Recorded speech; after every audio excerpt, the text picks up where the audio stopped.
You hand your baby a tablet for 20 minutes of peace. It feels harmless. But a landmark longitudinal study now shows that screen time in the first 2 years of life may set off a chain reaction in the developing brain, one that doesn't fully surface until your child is a teenager, struggling with anxiety and unable to make decisions with confidence. This research comes from the Gusto Cohort study, Growing Up in Singapore Towards Healthy Outcomes, conducted in Singapore and published in 2025. The study tracked 168 children across more than a decade, collecting infant screen time data between ages 1 and 2, brain scans via diffusion MRI at ages 4.5, 6, and 7.5, decision-making assessments at age 8.5, and anxiety symptom evaluations at age 13. The findings were published in a peer-reviewed journal and supported by the Singapore National Research Foundation and Singapore's National Medical Research Council, among other institutions. Here is the core finding, and it is genuinely surprising. More screen time in infancy doesn't slow down brain development. It actually speeds it up, specifically in the visual and cognitive control networks. That sounds like a good thing. It is not. When these brain networks mature too fast, too early, they appear to lose integration, the ability to work together efficiently. That disruption then shapes how children make decisions years later and ultimately how much anxiety they carry into adolescence. Faster is not always better, especially in a brain that needs time to wire itself properly. So, what exactly is happening step by step? Let's walk through the 3 critical stages this research uncovered.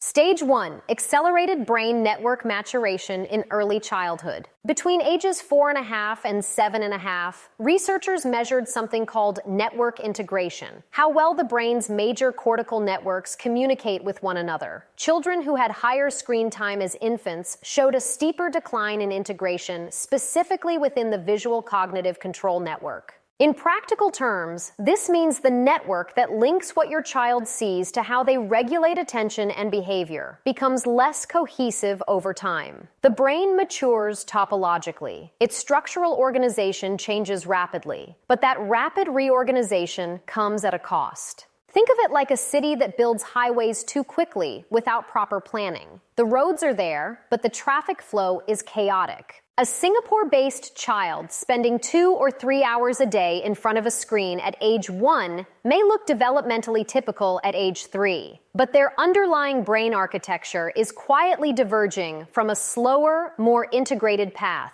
Stage 2, disrupted decision-making at age 8.5. The researchers used the Cambridge Gambling Task to measure how children made decisions under uncertainty at age 8.5. One key metric was deliberation time, how long a child pauses before committing to a choice. Children whose visual cognitive control networks had declined more steeply earlier showed significantly longer deliberation times. They weren't more careful or more thoughtful. They were stuck. They hesitated excessively, struggling to translate what they perceived into a confident, timely decision. This matters enormously in school settings, in social interactions, and in everyday problem solving. A child who freezes before answering a question in class, or who can't choose between 2 options without significant distress, isn't being indecisive by personality. Their neural architecture may be making that process genuinely harder. This is the bridge between early brain changes and the anxiety that follows. Stage 3, elevated anxiety symptoms by age 13. Using the multidimensional anxiety scale for children, researchers assessed anxiety at age 13, right at the onset of adolescence, one of the most socially and emotionally demanding periods of development.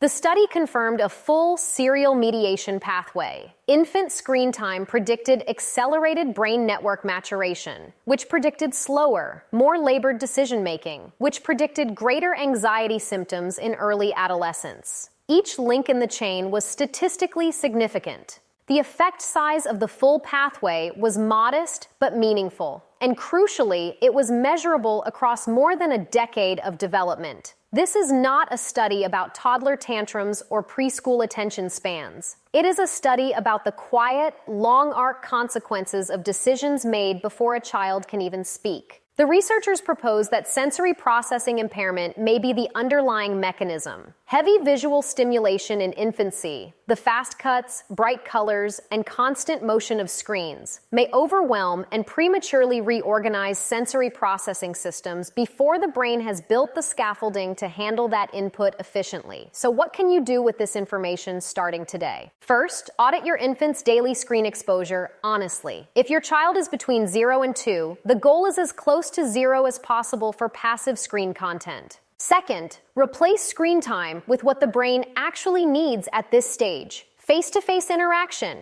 open-ended play, and varied sensory experiences like textures, sounds, and outdoor environments. These inputs support slow, integrated brain development. Third, if your child is past infancy and had significant early screen exposure, do not panic, but do prioritize activities that build decision-making confidence. Board games, free play with open-ended outcomes, and age-appropriate responsibilities with real choices. Fourth, have an honest conversation with your pediatrician using this research, especially if your school-age child shows signs of prolonged hesitation or anxiety. Early intervention, the researchers note, is a realistic and meaningful target. If this research changed how you see those first 2 years of life, subscribe to Smart Start Parents. We translate the studies that actually matter into guidance you can use. And tell us in the comments, what's the hardest part of managing screen time with a baby or toddler in your home? We read every response.